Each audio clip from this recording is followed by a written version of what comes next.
नमस्कार. तर गणेश चतुर्थीच्या सगळ्यांना खूप खूप खूप शुभेच्छा.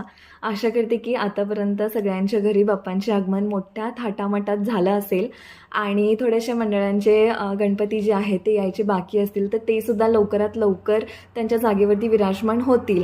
पण आगमन करताना ज्या काही आपण मिरवणुका काढतोय किंवा त्यांच्या आगमनासाठी जे काही आपण तयारी करतोय तर तयारीसाठी जे काही आपण वापरले जाणाऱ्या वस्तू आहेत, गोष्टी आहेत, त्या प्लीज इको फ्रेंडली जास्तीत जास्त असू देत आणि पर्यावरणपूरक असू देत, लवकर डिस्पोजेबल होणाऱ्या असू देत.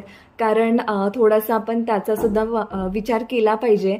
आणि दुसरी गोष्ट म्हणजे जे काही आपण फटाके फोडले जात आहेत गणपतीचं जेव्हा आपण आगमन करतो त्यावेळी, त्याच्याऐवजी ढोल ताशा आणि टाळ घरी तुम्ही काय करू शकताय, ढोल ताशांचा मंडळासाठी वापर करा.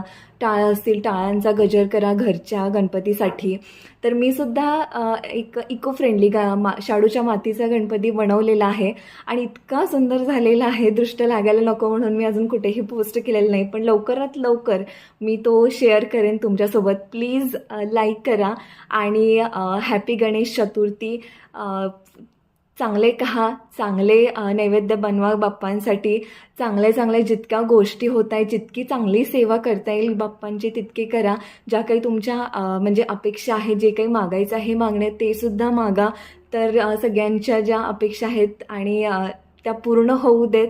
हॅपी गणेश चतुर्थी.